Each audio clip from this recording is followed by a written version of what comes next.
All right, before we get started, I just want to address something because it made me laugh, but it also made me not laugh.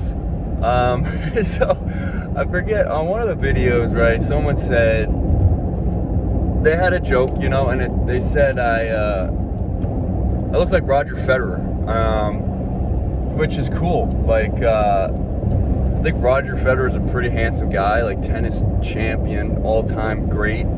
I was like, yeah, I'm Roger Federer for sure.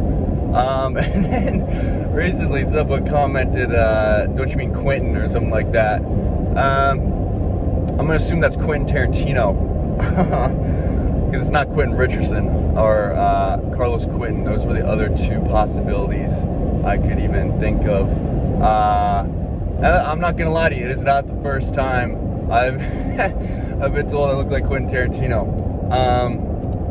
which is really tough when you think about it, because like you say it as like a funny thing, but it's like, hey man, you kind of look like that ugly guy that makes like crazy movies. Which, listen, I'm actually an aspiring screenwriter, so if my career could look like Quentin Tarantino's, that'd be cool. But just know when you say that, you're basically saying, like, yeah, you're probably like a 4 out of 10.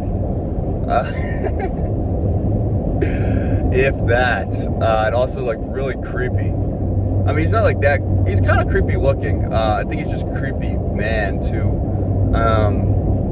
But I appreciate the comments. I hope I'm more Roger Federer than Quentin Tarantino. Like 80-20 for the record. But yeah, if you got other celebrity comparisons, feel free to send them my way. I had this woman that I worked with once say I looked like the guy that plays the Joker, but like less creepy. So meaning Joaquin Phoenix, not Heath Ledger. Or Jack Nicholson, thank God, but maybe not, because Joaquin Phoenix, she's like, yeah, you look like a fucking psychopath, but less psychopathic, so, that's good, I guess. She also said I looked like, Ty Burrell, I think that's his name, the guy from Modern Family. I'm not as much, I don't see it as much, I'm not even like that offended by it, because like, if I was going to rank him, it'd be like Roger Federer is probably the top one, so thank you for that. Less creepy Joaquin Phoenix probably is too. And then it's like, I think I'd rather have the Ty Burrell guy than Quentin Tarantino. Also, Quentin Tarantino's like 60, so what does that say about like my hairline and just general vibe? But that's small potatoes. That went on longer than I thought it was. I apologize. I want to talk about Ben Simmons, not Bill Simmons' son, of course. Weird that's a coincidence. But Ben Simmons, the NBA basketball player, he's kind of dominated the headlines, and I don't feel great talking about it, but I think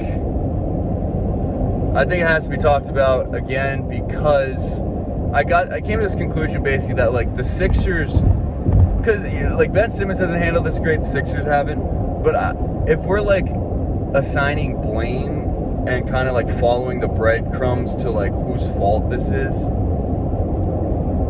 not even whose fault, but just like who could have patched this up the best, and like who was most likely to like veer us from where we are now into like a better direction. And I personally think it's got to be the Philadelphia 76ers, because we know the numbers. Ben Simmons, fourth quarter, no confidence, can't make free throws, won't shoot the ball even within 2 feet of the basket, and so that's that. And that's his problem, but like that wasn't an intentional like sabotage to get him out of Philly at the time.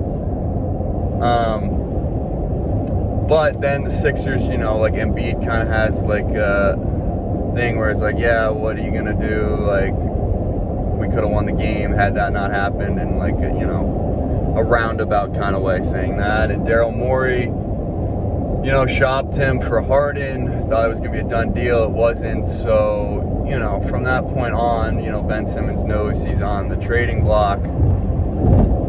And so it's like a stalemate where it's like he doesn't want to play hard for a team that wants to get rid of him, but the team can't get rid of him until he shows like he has value enough that they're going to accept an offer. So it's like two magnets that are both positive, you know, or negative. And you put them like the donut ones and you put it on a pencil, and they just like, the one on top hovers there and they just will not meet in the middle. That's basically the Ben Simmons Sixers situation. And I still think like there's an alternate timeline here where the Sixers, you know, Ben Simmons, that whole thing happens and they come out in support of him. And that would have been maybe the one opportunity they had to kind of, you know, smooth over the whole Harden kind of trade business and be like, no, Ben Simmons is our guy. We have confidence in him, even though he doesn't have confidence in himself. We're ready, you know, to attack it next year and come back bitter. Don't come back bitter. Now they're bitter. Come back bigger, better, stronger. Ben Simmons is still our guy. And yeah, okay, so you commit to Ben Simmons. Is that worse than where you are now and what you could potentially get for him? Because, like, I don't think there are very many trades for Ben Simmons. You know, however you feel about him, however, like, good or bad you think he is, there aren't very many trades, like, realistic trades out there that I feel like make the Sixers better. And that's not even a reflection of, like, Ben Simmons' value. It's just, like, there's no fit there where, you know, people are going to be willing to give up, you know, they need, like, plug-and-play guys because they're trying to win a championship right now. And so draft picks don't mean as much to them as, you know, in other situations when you're trading a star player. And we have to remember, like, Ben Simmons is not, like, I mean, he has plateaued, so, you know, I don't think, that's my dad right there. Didn't wave. That was a reflection of what he didn't wave, you know, and now he's gonna be behind me. Oh boy. Like, another thing is, like, can Ben Simmons improve? And it's both a mental and a physical thing, more probably primarily mental. And if the Sixers committed to him there, then maybe that would have, you know, helped the mental aspect of it. Because I think, like, it's physically possible for him to make jumpers. Like, we've seen every single workout video every summer. Like, he can do it.